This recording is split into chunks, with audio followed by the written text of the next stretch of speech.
係勁鬆咯，佢每次揸得超快嘅時候咧，個頭盔都會向後移。南雞河都係出名，所以就而家嚟試一下。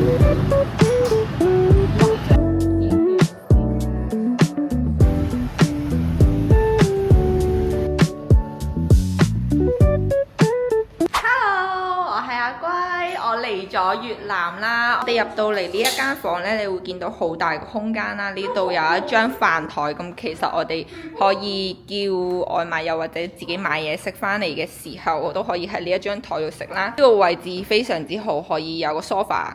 雖然呢個電視擺喺度，我哋都唔會睇，因為根本睇唔明。但係呢個空間幾好，可以佢哋3個人一齊喺度做 gym。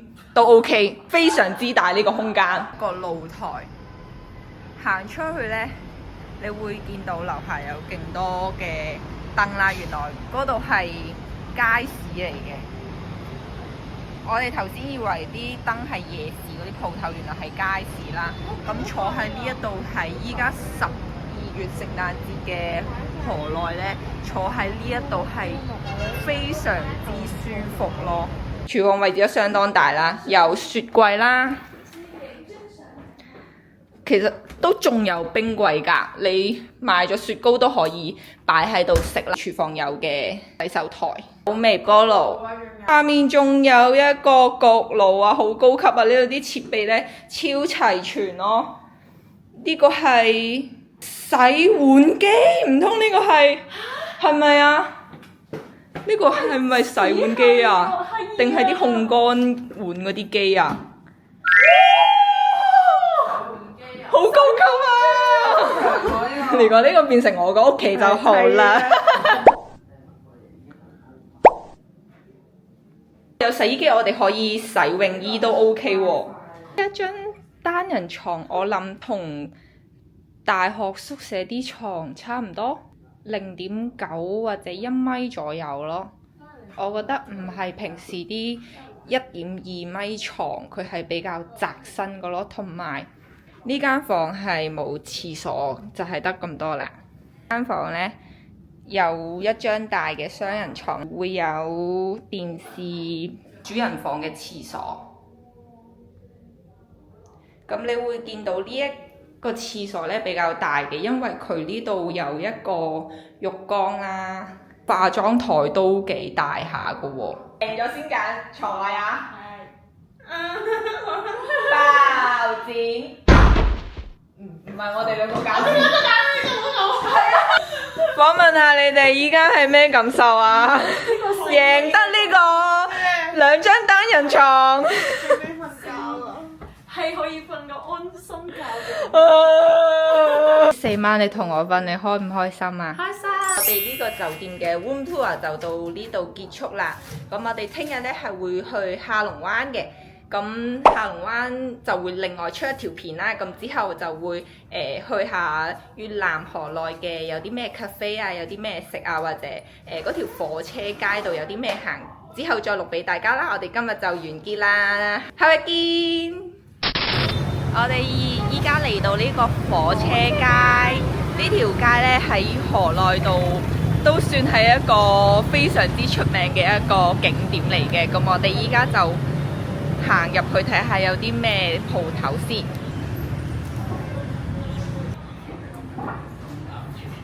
有啲台凳呢都係俾啲人買完嘢可以坐喺度食，然之後呢睇住架火車經過嘅。犀利，電單車都入到嚟啊！坐咗喺呢一間黃色嘅，等呢一個火車經過。咁我哋就叫咗一啲嘢飲，橙咖啡、牛油果加咖啡，超重牛油果味。朱古力咖啡都整咗2間嘢，真係朱古力。好死亡啊！呢一度，如果你坐呢一啲位，你隔離呢，有人食煙嘅話，你係絕對完全吸晒佢嘅二手煙。但呢個時候你已經冇位可以換啦，架車已經要準備嚟啦，所以就真係冇得揀啦，只可以死頂。哇！都好大聲喎！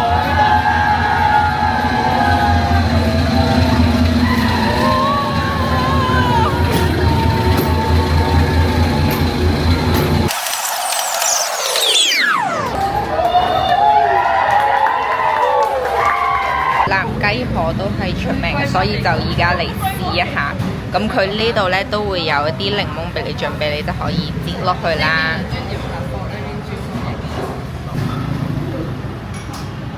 哇！佢個湯都係好清好甜嘅咯。你會唔會覺得佢個雞腿係偏韌，唔會係滑嗰種？有少少口感。好新鮮嘅雞咯。係食撈雞河係同呢個清湯有咩分別？一個乾嘅，一個濕。之後咧，佢嗰啲炸蒜咧加落去脆骨好香，啲殼好薄嘅，係用腸粉皮嘅，冇錯，唔係好似平常食啲沙皇。嘅比較重調料味。係啊，我哋日日食湯粉，咁我建議你試下撈麵啊。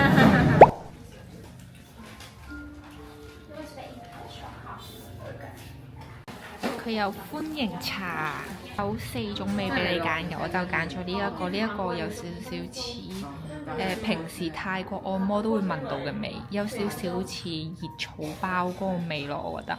跟住呢一個係洗潔精味，呢個就係佢呢一個嘅淡啲嘅味咯。然之後呢一個係腳臭味，會俾個便俾錢啦，可以揀力度啦。跟住同埋可以揀你想邊啲部位按耐啲嘅，或者按大力啲嘅，你都可以自己選擇。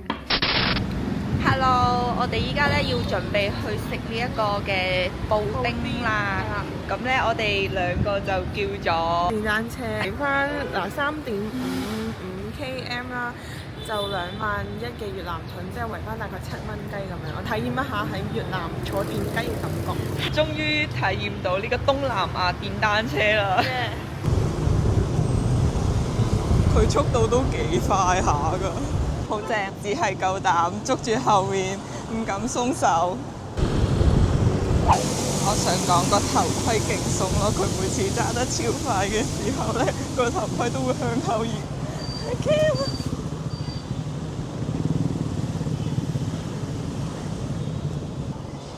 我哋成功到咗啦！我哋已經率先到達咗食布甸嘅呢個地方啦，因為佢哋2個咧係叫私家車嘅，咁就交通比較擠塞。我哋2個咧就搭電雞過嚟嘅，超快，我唔記得咗10分鐘都冇咯， 10分鐘都冇，一路好順暢。但越南嗰啲電雞咧，佢係 thank you， 好倒後鏡㗎，跟住佢哋切線咧都係夾硬嚟嘅，但係好爽，佢哋爭得好快啦，左穿右插後尾擺咁。係你係 feel 到同架私家車非常之近咯，佢可以喺2架私家車嘅中間咧超快，唰一聲過咗去咯，勁爽喎！我拍片隻手都唔敢伸咁長，因為我驚揩到其他人其他車。啱啱嗰幾個湯粉圖，呢個係粉、春卷、啤酒、奧巴馬。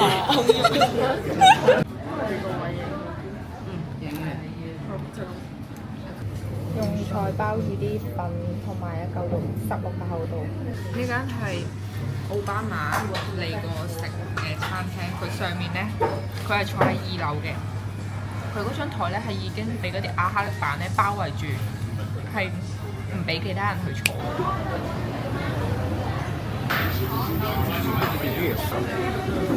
加蒜汁嘅女人，加蒜水正，我覺得乾撈加蒜水先好食。我都覺呢個清湯。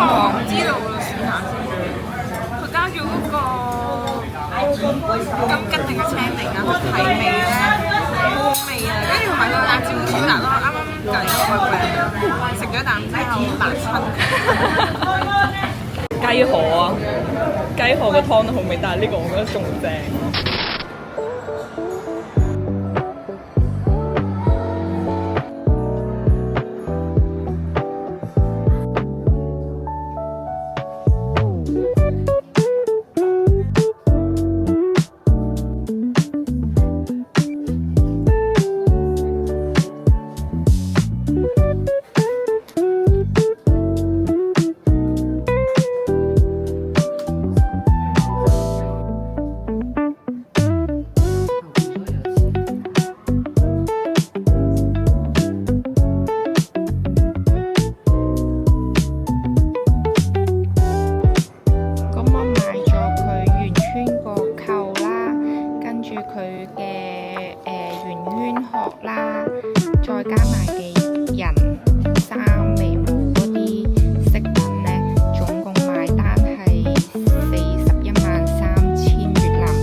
住呢，我哋3個呢係俾人隔咗喺後邊嘅，好似動物園咁啊！我哋隔咗一條鴻溝啊，咁樣唔知係咪？完全掂唔到對面。